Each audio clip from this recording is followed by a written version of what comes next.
a very core part of a lot of NLP processes, a lot of neuro-linguistic programming processes, because a lot of times time is viewed as a constraint. Right? It's something that we feel powerless over, it's not something that we can have too much control over, and the more we externalize the idea of time, the more powerless we feel. So, and yet, distorting time is something that all of us naturally tend to do. So here the idea of discussing this is to look at how do we distort it purposefully. So when I say we distort time, if we were to look at the way we feel about time when we are with a loved one, right? Let's say if we have a long 2-hour dinner with somebody that we love, as compared to even a 2-minute queue at an ATM, for example. The ATM queue seems like it's forever because it's not something we want to wait for, right? Whereas even a long dinner with a loved one feels like time has passed really quickly. So our mind tends to distort it anyway. To us, sometimes feels really short. 2 minutes feels really long. Right? So there is some distortion that happens by itself. Now the idea is to look at how do we learn to distort duration in a way that helps us rather than goes against us. So that's what we will focus on today. Earlier in the series, and this series, the reason we're calling it Advanced NLP is because we are largely talking about concepts which are still emerging as a part of what's termed as New Code NLP. So while NLP theory has been around for a few decades, it's still evolving because a lot of processes are still getting formulated and formalized. Not that these processes haven't existed in the past, but it's getting theorized, so to say. So we started off with the idea of how do we distinguish between the process and content of life in order to be able to deal with life in a more empowered way. The more we deal with process rather than content, the more empowered we are to be able to create change and transformation in our own lives and in that of others. We also spoke about neurological levels and how patterns are stored in our brain in a kind of an onion, in the sense there are layers of beliefs that are stored, and for us to be able to create change in any one particular area, we need to make sure that we deal with all the adjoining layers. Right? So if I want to, for example, create a physical change in myself, it is also important for me to change my environment, my food, the people around me, and all of that, because just changing myself may not sustain the change. I could still manage the change, but it may not be sustainable. So neurological level was about creating sustainable change. And the last time we spoke about perceptual positions of how when I look at a certain person or a situation or an issue from various perspectives, from the perspective of myself, from the perspective of perhaps my higher self, from the perspective of another who's involved in the situation, maybe even from the perspective of an object or a thing that is related to in a situation. How do all of those positions, all of those perspectives give us a very different, enriched information for us to be able to make a decision? So we'll continue in this series and talk about distorting time. Why do we need to distort time?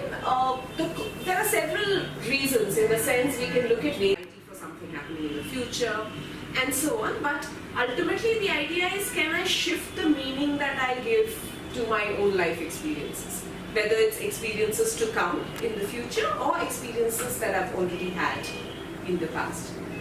Ultimately, all of life is a function of meaning making, right? So what meaning I give to situations and things and people and relationships in life is what my experience is going to be. So even if I have a seemingly terrible experience and I happen to assign a positive meaning to it, I'm likely to experience it as a positive thing, a positive situation. So here we're looking at deliberately learning to distort time so as to be able to assign the kind of meaning we want to assign to a particular situation. Now, at the core of any time-based process in NLP is the idea of getting into a state where I can experience timelessness in that moment. Right? And it could even be momentary to start with, but can I experience present completely? Okay. So one of the ways in which that state is addressed is, it's called stop the world state. And there are many ways to get into that state. One way is to follow any kind of a presence practice that you may follow. It could be meditation, music, dance, walk. Anything that brings you completely and fully into the present is what we mean by stop the world state. One technique, that visualization technique that often works for me to bring into this state is the idea of visualizing myself as a tiger or a lion in a jungle.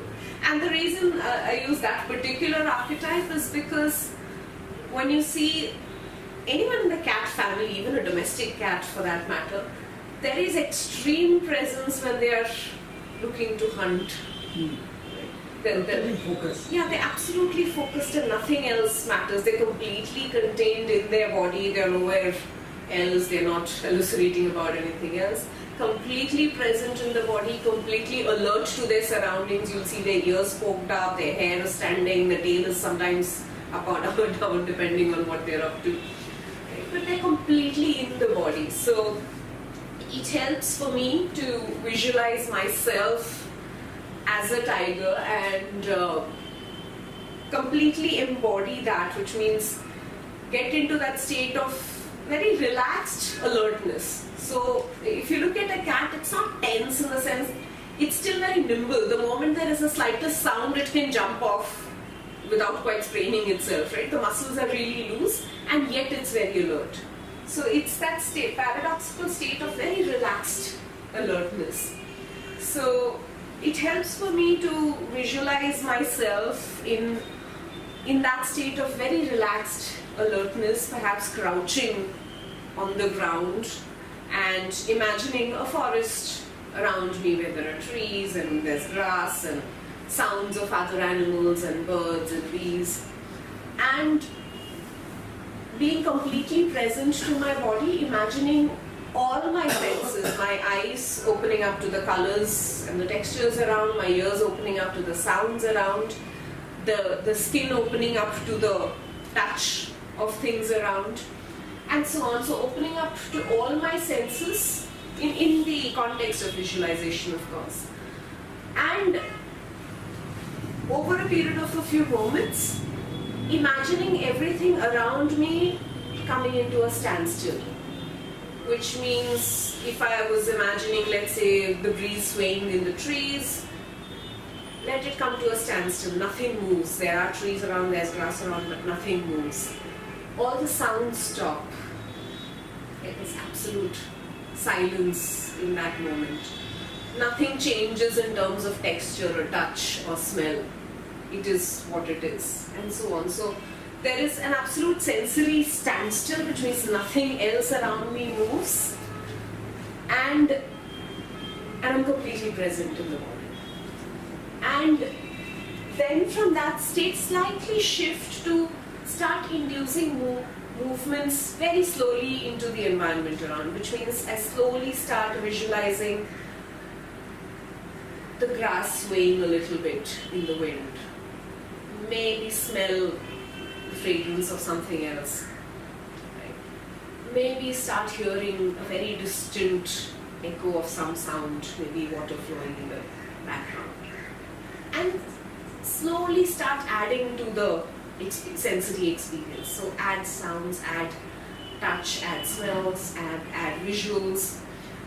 And yet, I am still in that moment. I'm in that space where I'm crouched, absolutely relaxed but very alert. And add to the sensory experience, add to the visualization in a manner that the world around me starts moving really fast, which means there's a lot of breeze, there are animals running around, there's a lot of sensory overload, and yet I'm absolutely there. And that is the stop the world state. initially for me, the first couple of weeks, it used to take me a few minutes to really get into this state. After a while, once you practiced into it, you simply slip into it. You bring in a visual. For me, it's the visual of a tiger. It could be anything for you. And so the idea is you completely stop yourself and the world, and then you stay where you are. The world around you starts moving really fast, and yet you are where you are, right? So which means you're completely in the present, even as time moves around you.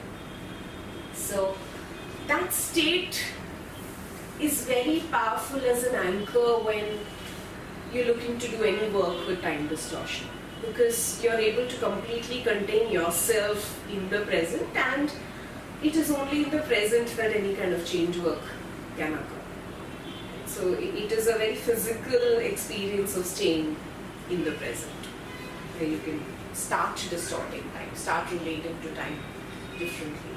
So the reason we're talking about this first is because this is ideally the state we need to get ourselves into before we start working with time distortion. So it helps to invest a few minutes every day to practice getting into the state, and once you're practiced into it, it's an instant thing. After a few days, you just have to visualize what you want to visualize, and you're there already. The body knows how to get there. So once we've practiced getting into the stop the world state, then we can start working around distorting time. So there are two specific instances that we're going to talk about. One is this, where we are looking at shifting experiences in the past, and then we will talk about shifting experiences of the future. So, for example, if we want to distort a memory that is a little unpleasant of the past. So let's say maybe sometime in the past, maybe in the last 1 month, I made a presentation and the presentation went really bad. Okay? And the memory that sits in me of that presentation is not very good. I don't feel good about myself as I think about it. Now, if I want to shift that experience and I don't want to carry the baggage of having bundled up a presentation, what I can do now in the present is to first bring myself into the stop the world state, which means I do whatever visualization I need to do to be able to completely bring myself into the present, even as the world moves in whatever way it moves around me. And then ask myself to go back into a time which is just a little before the time of that presentation. So depending upon the context, I may choose to maybe go and get in touch with the time maybe an hour before the presentation. It could be a day before the event. It could be a little while before the event. It depends on what the context is and what you're trying to choose. So let's say, for example, I go into the time and space an hour before the presentation, and I ask myself, knowing what I know today, and over the period of a month or a year or whatever the time lapse is, I've obviously grown in terms of knowledge, skill, experience, and so on. Right? So the question I ask myself after planting myself visually there is, knowing what I know today, having had the experiences I have today, what is it that I would have done differently then? And imagine myself going about the presentation very differently, in whatever manner I choose to go about it now. And give myself a few minutes to completely visualize it. I'm still in that stop the world state, so in a very disassociated manner, I'm looking at myself doing that presentation in a very different manner. And in the process, change my sensory experience. Now the body starts relating to that memory very differently. And in that process of distorted time, in the sense that... But in that sense, my previous, suppose, presentation failed at that time. So that memory also will emerge while doing the visualization. Yes, So how should I handle that? The memory, you will of course you're deliberately going to that memory, right? But you're going a little before that memory. Before. Right? Okay. So I'm landing myself at a space which is maybe, if I had, let's say, on the 5th of March done a presentation at 12 noon, I can place myself at 11 a.m. on the same day, and then look at how did that hour go by differently. So my starting point, of course, is the bad memory. Right? It doesn't necessarily have to be bad. It's anything that I want to change the relationship to. Yeah. So I if necessary, at the beginning of the process, I may want to acknowledge whatever is it that I feel about that memory, so I can allow myself to say that I feel embarrassed about it, I feel bad, I feel sad, whatever it is that I feel. And yet, having acknowledged all that, once I get into the stop the world state, I go back a little before that experience actually happens and let myself visually live through it in whatever manner I choose to live through it now, with the knowledge and the experience that I have now. Yes, this reminds me of one movie, Back to Future. Yeah, it's in a way that's what we're trying to do, right? We're shifting the way we associate with the past. We may not physically change the past, but we are shifting the way my association works with the past.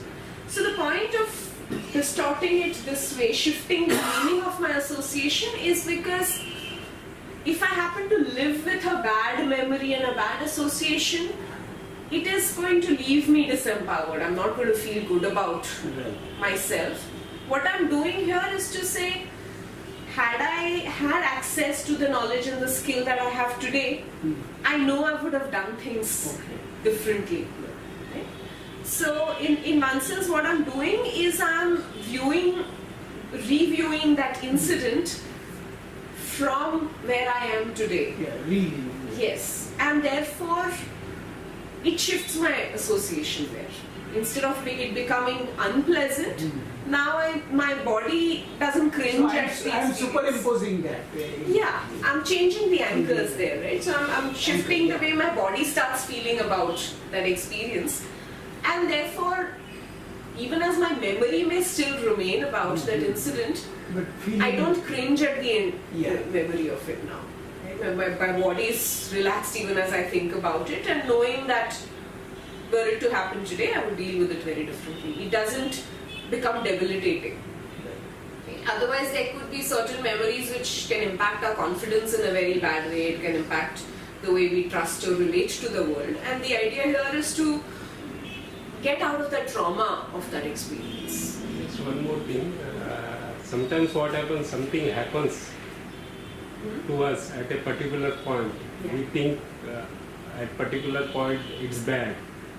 But over the period, when we look back, certain incidents which that time were bad, but they were necessary also to grow. Yeah. And Yeah, but that, I mean, we can philosophize about that when we connect the dots in the future. yeah, but in short view, sometimes it looks chaos, I will put it. But long view, if you look, everything falls into place. Yes. But here the idea of doing this deliberately is, one way to look at it is to wait for the future to connect the dots and look back at life and say, okay, whatever happened was for the good. However, I also have a choice to not live through the trauma. Because even small incidents can stay and be stored in the body as trauma. And the idea is to not traumatize ourselves, to release the memory of that trauma and to start relating to our own past differently. So the process is very simple. We choose the point in the past that we want to shift our association with, and we carry ourselves to a little before that incident or event or that occurrence begins.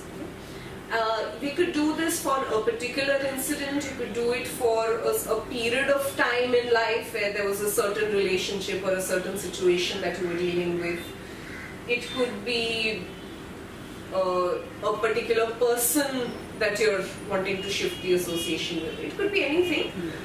The moment you've chosen the timeline of that particular incident or occurrence, carry yourself to a little before, right? And that little before could, depending on the context of the experience, a little before could be a week before, a day before, an hour before. That's your choice. And then from that space, the question that you ask yourself is very important. The question you're asking yourself there is, knowing what I know today, because you're still anchoring yourself in the present.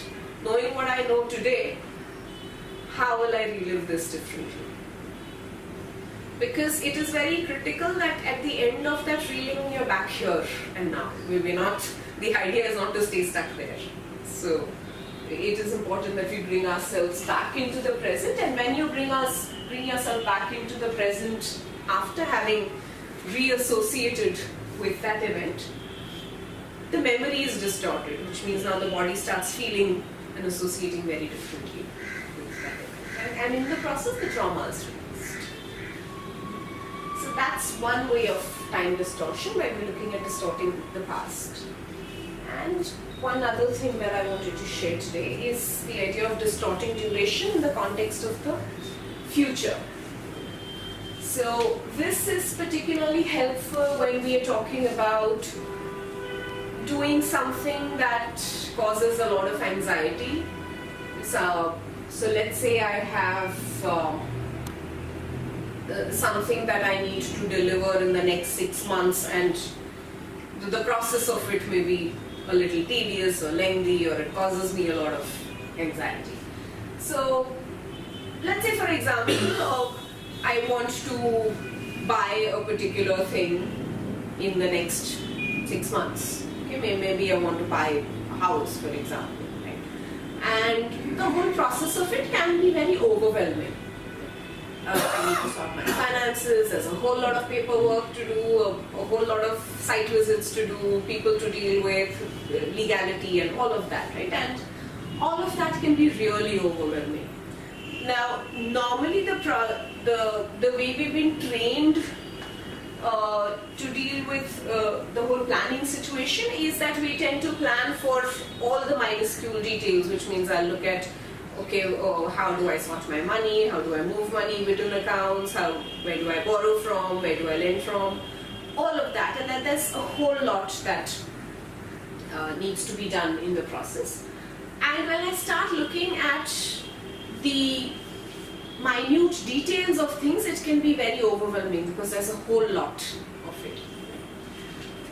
The idea of experiencing and viewing things in that manner is the idea of viewing things through time, which means I'm looking at each possible detail and saying, okay, if I have 6 months to finish the deal with the house, I've got to do 1 thing, 2 things in this week, 3 things in the next week, and so on, right? So there's a whole lot that I'm visualizing myself doing. Now the idea is to move from the practice of viewing things through time to viewing things in time. Okay? Which means I go straight to saying I've got the house, right? I've got the key to the house, or I've got whatever paperwork sorted, or whatever is it that I want to visualize at the end of it, which means from here to there. Whatever happens in between is taken care of, and I trust that. Now, how do we do this? We do this by manipulating our submodalities. Submodalities, if you guys remember from the previous lectures in NLP, we relate to experiences in life through sensory modalities, right? Our eyes, our ears, touch, feeling, emotion, and so on.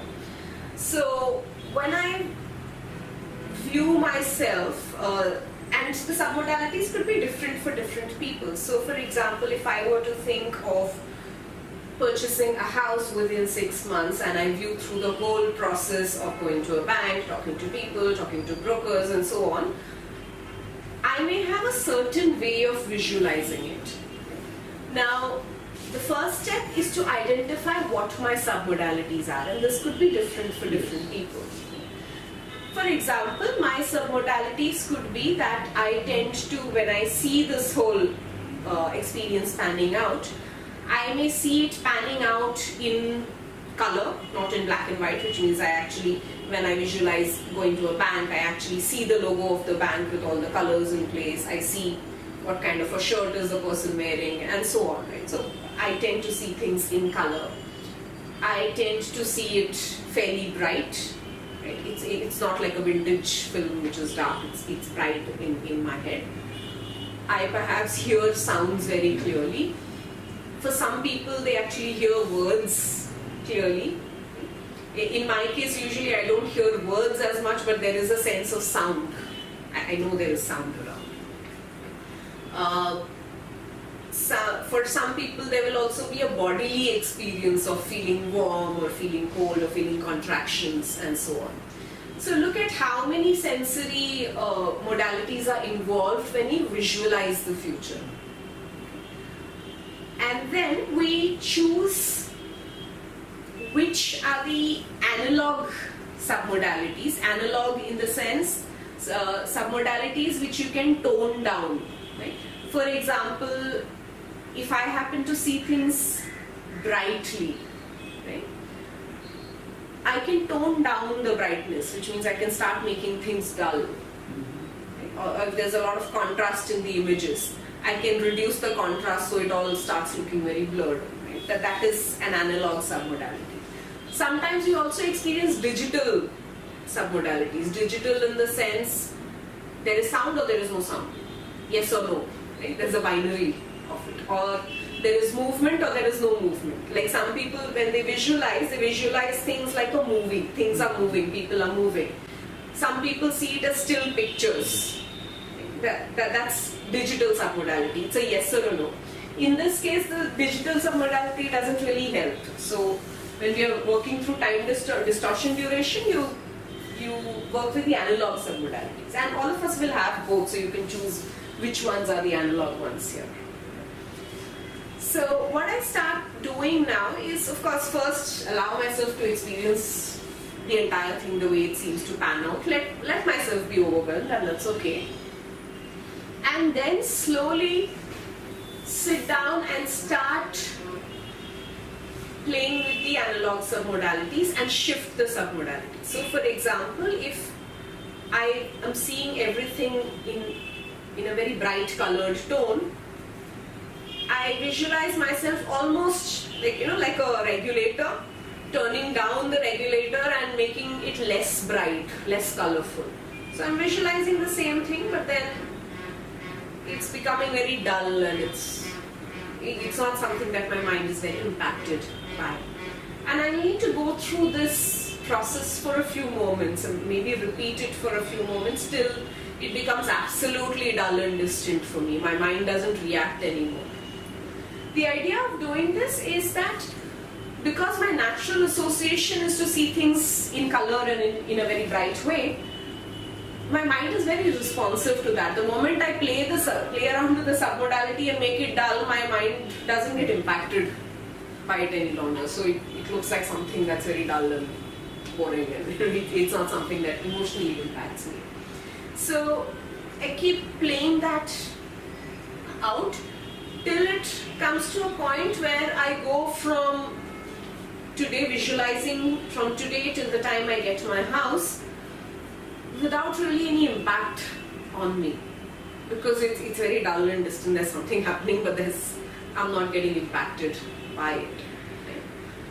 So I keep toning down the submodalities till the point I'm able to go from here to the end point, and now I can, if necessary, I can even start planting beliefs in my head where I say, today I'm here, 6 months later, I've got the keys.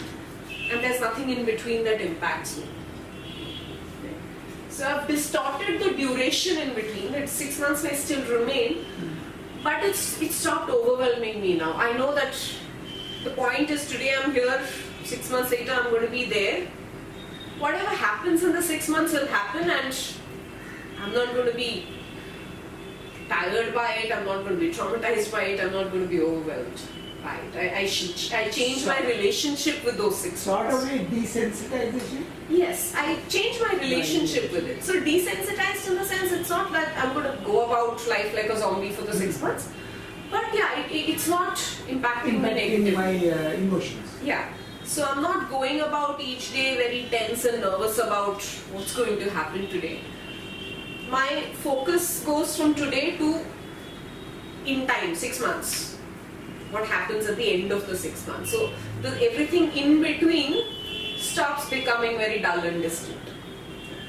Now the key here is how make sure that you identify the right submodality and turn to the opposite of it. So if you're the kind who tends to see everything moving a lot, very slowly start shifting and making it still. If you see a lot of contrast in things, tone down the contrast and make it really dull. If you hear a lot of sound very loud, tone it down so that it becomes very silent. Or for some of you it could be the opposite. Your natural submodality may be to see things in black and white. Then start adding color to it, right? And so on. So you'll have to look at the opposite of whatever your natural preferred submodality is, and then shift that experience. We can feel something else also there. Like You told, we are deleting one thing. So what we want in that place, that excites us. For 6 months we are going to live with that. Yeah. So something like we can plan as per person's experience. He wants to experience. The idea is we're not deleting anything here. See, I will still need to practically go through whatever process I need to go through to buy the house. And so I'm not deleting it as much as changing my relationship with it.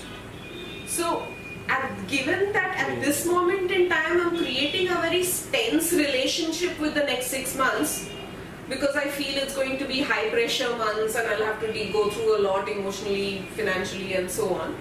Now I'm starting to change that relationship with the 6 months to say it's not going to impact. It's like compartment. And not even compartmentalizing. I will still go through it. It's just that my focus is going from here to end of 6 months.